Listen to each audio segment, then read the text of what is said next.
Welcome, everyone, to another deep dive. This time, we're diving headfirst into the world of pianos. And we'll be taking our cues from piano types, understanding and choosing the right one.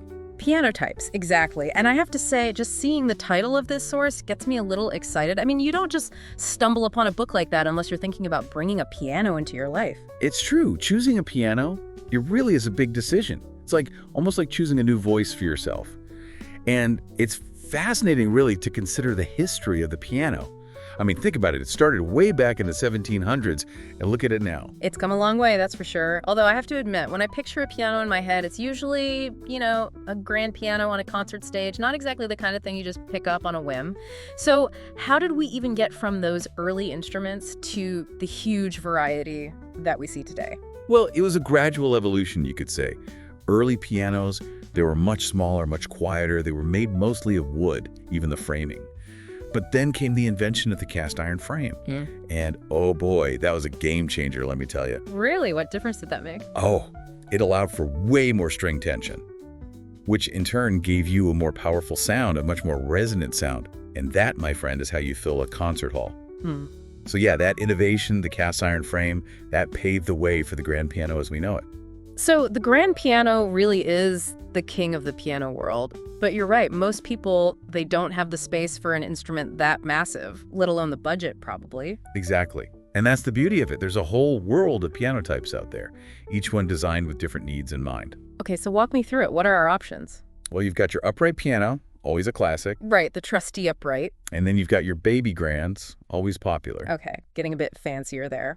And, of course, you can't forget the majestic grand piano. But then you've got the more modern innovations like the digital piano. Okay, keeping up with the times. And even silent pianos. Yeah. So there's something for everyone, really. Silent pianos. That's a new one. We're going to have to circle back to that later. But first, let's start with the basics, the one we all know, the upright. What makes this type so popular?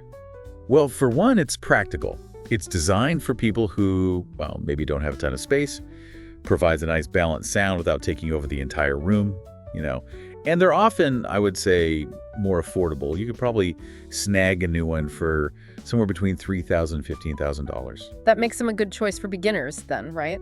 Absolutely. But how does the sound compare to, say, the grand piano? Is it a noticeable difference to, the untrained ear? That's a good question.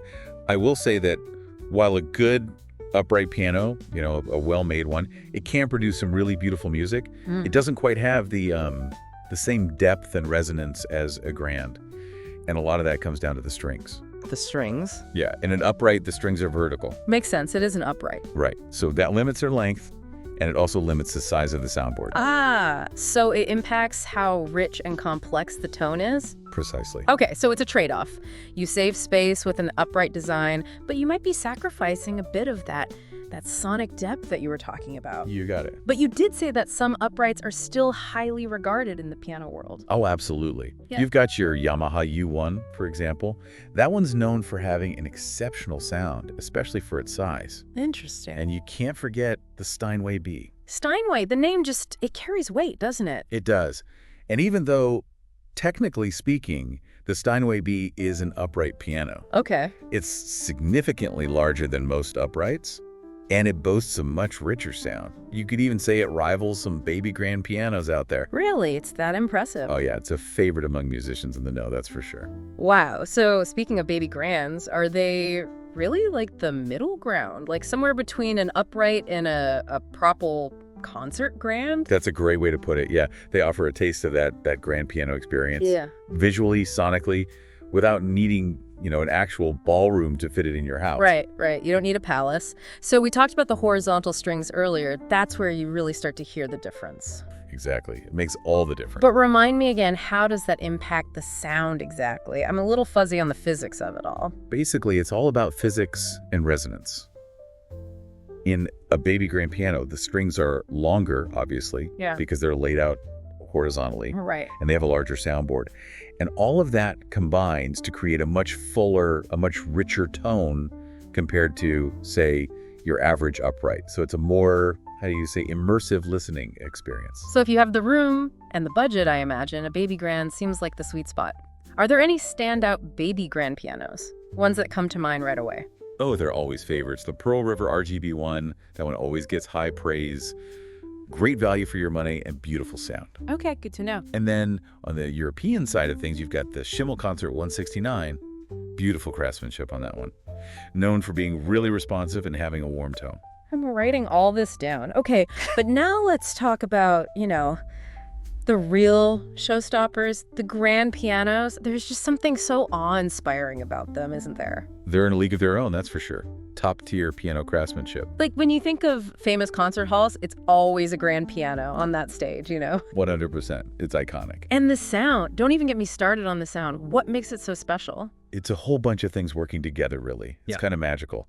For one, the strings are so much longer. Some of them are over 5 feet long. Wow. So you can imagine the kind of vibrations that creates. And then you combine that with the soundboard, which is significantly larger on a grand piano. Makes sense. It just amplifies all of those vibrations, creates a depth, a resonance that you really don't get from other types of pianos.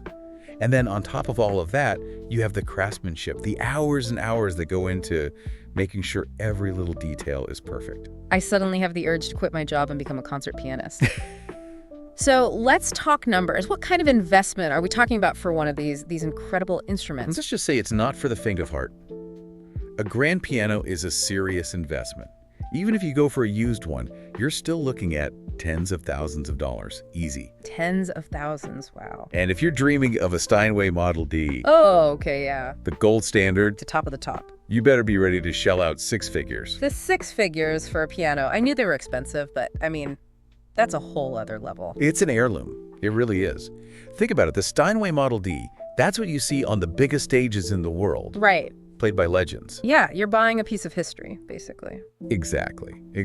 Owning a piano like that, it's like, Yeah. well, like owning a priceless vintage car. Instead of a brand new sedan. Exactly. But what about the people who, they appreciate the tradition, the history of a beautiful acoustic piano, but they also want something a little more, I don't know, modern, something that fits with their lifestyle. You know exactly what you mean. Is that where digital pianos come in? You got it. And let me tell you, the technology, it's come a long, long way. We're way past those clunky old digital pianos. You know the ones that sounded like a toy? We've got some seriously impressive stuff out there now. So, what's changed? What makes the new digital pianos so different? Why are people so impressed? Well, it all boils down to how they're making them sound realistic now. Yeah. Like, really realistic. They're using these techniques, sampling and modeling, and it's pretty amazing. Okay, sampling, modeling, break it down for me. What are we talking about here?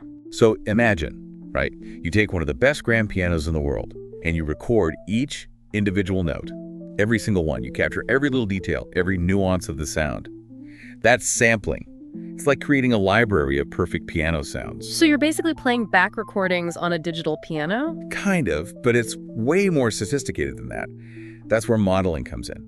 So modeling takes those samples, those recordings, and uses really complex algorithms to recreate the way an acoustic piano actually makes sound. Okay, I'm listening.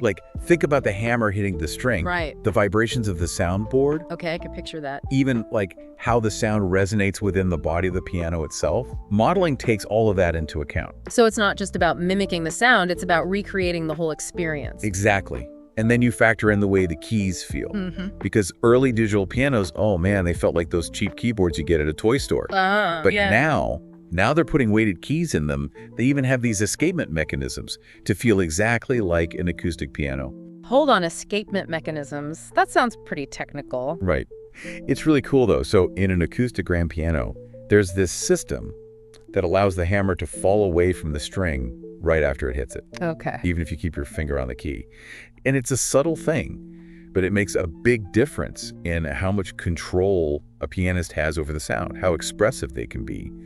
And now they're building that same mechanism into digital pianos. It's amazing how they think of everything. So digital pianos, they sound incredible. They feel like the real deal.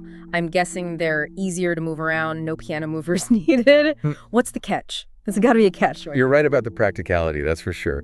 Digital pianos are way easier to move. They fit in smaller spaces. Plus, they never, ever need tuning. Oh, bless them. I can't even tell when a piano is out of tune half the time. To me, it all sounds like a cat walking on the keyboard, so that's a big plus in my book. But come on, you were going to tell me the downsides. Oh, right. Well, Some people, I guess you could call them acoustic purists, they say that even though digital pianos have gotten crazy good, they still lack a certain something, that organic, nuanced sound of a finely crafted acoustic instrument. Like, you can't perfectly bottle that resonance of the wood, right? That unique vibration. Exactly. There's a depth, a complexity to the tone that some say is still missing. But it's kind of a matter of opinion, to be honest. Some people, they do a blind test and they can't even tell the difference. Others, they swear by the acoustic experience. So who knows? It really comes down to personal preference in the end. And then for those who are really torn, who want it all, there's that mysterious silent piano you mentioned earlier. Yes. The best of both worlds. It does sound like a contradiction, doesn't it? A silent piano. But it's actually brilliant. Imagine you've got a traditional acoustic piano, right? But it has this special mechanism inside. Okay, what does it do? You can literally silence the hammers. You're kidding. So you mean you play the keys, but there's no sound? What's the point of that? So when the silent mode is on, there are sensors that detect when you press the keys. And then they transmit that information to a digital sound module. So you can plug in headphones and hear the sound, or you can connect it to recording equipment. You can even play along with virtual instruments if you want. So you're basically transforming your acoustic piano into a digital piano. You got it. And the best part, some of the big names out there like Yamaha, even Steinway, they make these silent pianos. So you don't have to compromise on quality. You get the acoustic touch and feel with all the digital bells and whistles. It's pretty cool. So we've got uprights, baby grands, we've got digital pianos, and now we've got silent pianos thrown into the mix. That's a lot of pianos. But okay, let's say you've figured out which type of piano speaks to you. Then comes a really big question, the age-old dilemma. Do you go for a brand new one, fresh off the factory floor, or do you take a chance on a pre-loved instrument? The new versus used debate. It's a classic. It's like trying to decide between, a vintage record player or a brand new streaming service. Both have their pros and cons. A used piano, especially one that's been well maintained, it can be a real steal. You can find some amazing deals, and you might even stumble upon a hidden gem, something with history, with a story to tell. I do love a good story, but isn't it a bit risky? Buying a used piano, you don't know where it's been, what it's been through. That's the thing, you're right. Unless you get a full history of the piano, you're taking a bit of a gamble. You don't know how well it's been taken care of, if it's ever been damaged. Moving a piano is a delicate operation. It can really take a toll on the instrument. You can't just stuff it in the back of a van, that's for sure. Definitely not. One wrong move and you could be looking at some serious damage. So, okay, let's say you're looking at a used piano. What should you look for? Give me the insider tips. Honestly, the best thing you can do is hire a qualified piano technician to give it a once-over before you buy it. So like a piano doctor? Exactly. They can tell you what kind of shape it's in, if there are any problems. But even if you don't have a piano technician on speed dial, there are a few things you can check yourself. Okay, lay it on me. First, take a good look at the finish. Look for any big cracks, chips, scratches, anything like that. Got it. A few minor imperfections, that's normal. Pianos have a life, right? Yeah. But if you see something major, it could mean it's been damaged or not taken care of properly. Okay, makes sense. Then you want to check the soundboard. Make sure there aren't any visible cracks or warping. The soundboard is a big deal. It's what gives the piano its tone. So we check the outside, we check the inside. What's next? Keys. Check those keys. Are they evenly spaced? Do they move smoothly when you press them? And play each key one by one. Listen for anything weird, like clicking, buzzing, anything that doesn't sound right. It's like I'm giving the piano an interview. And last but not least, don't forget the pedals. Press down on each one. Make sure they're not squeaking, grinding, or anything like that. Smooth and quiet, that's what you're looking for. These are just basic checks, but they can save you a lot of headaches down the road. Good to know. I'm taking notes. Okay, but let's be real. A used piano might have character, but it's not exactly the same as getting a brand new one, is it? What are the advantages of going the shiny new route? Well, for one, you get to be the first person to really play it. It's like a blank canvas. Exactly. Plus, new pianos, they're built with the latest technology, the latest craftsmanship. They've got all the new piano bells and whistles? Manufacturers are always coming up with new things, like new materials to make the tone richer, better action mechanisms for a more responsive touch. And with a new piano, you have so many choices, right? Different brands, finishes, features. It's like designing your dream piano. But that probably comes with a price tag to match. Yeah, new pianos, they do tend to be a bigger investment upfront. But think of it this way. A piano, it's not just a purchase, it's an investment in your musical journey. A good piano, it'll last you a lifetime if you take care of it. It's true. And you know what? A piano, it's more than just an instrument. It's like it's a piece of furniture, it's art. It could even become a family heirloom. Beautifully put, you get it. But, no matter how much you love a piano, how much you spend on it, there are some practical things you absolutely have to consider before you take the plunge. Oh, absolutely. Things like budget, space, sound preferences, skill level, these are all important factors, Yeah. right? We can't get so caught up in the romance of pianos that we forget about the practicalities. Exactly. Let's be real, buying a piano is not like, picking out a new toaster. It's a big decision. So where do you even start? You're telling me. It can feel overwhelming. But honestly, it all starts with, a little bit of practicality. Think about your budget. And I don't just mean the price tag on the piano itself. You've got delivery fees, tuning costs.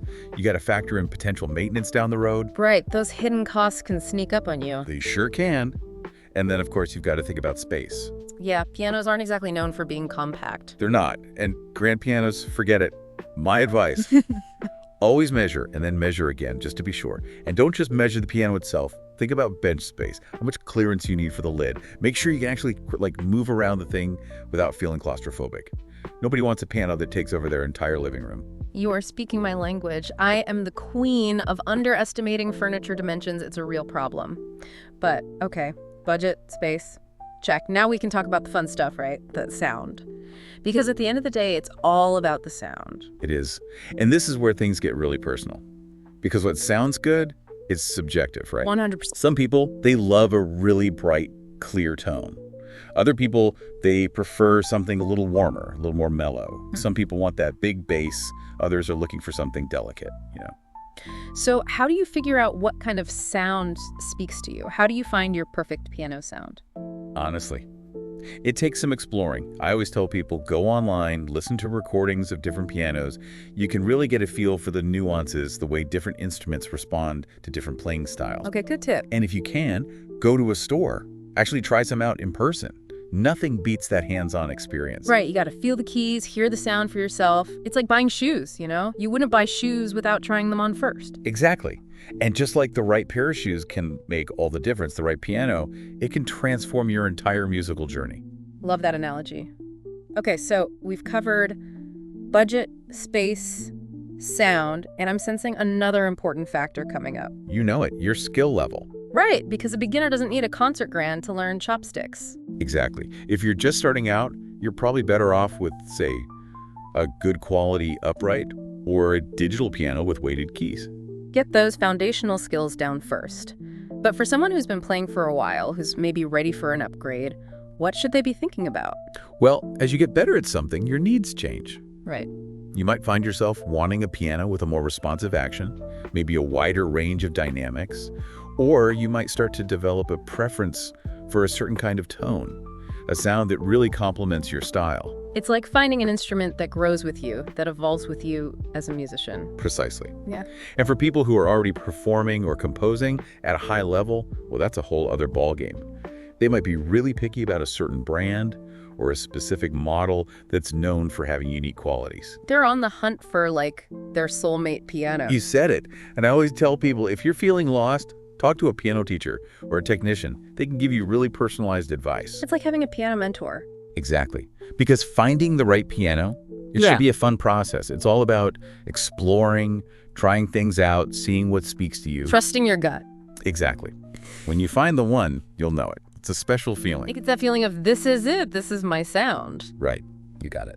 Well, I think we've covered just about everything there is to know about pianos. We've talked about the history, the different types, the brands, the new versus used debate. I feel like I could go out and buy a piano right now. And you know what? I hope you do. I hope you find the one that makes you want to sit down and play for hours on end. That's what it's all about. Well, that brings us to the end of our piano deep dive. Thank you so much for joining us on this musical adventure. We hope you learned a thing or two, and who knows, maybe you'll be inspired to start your own piano journey. Don't forget to check out the show notes for some extra resources and information. Until next time, happy playing!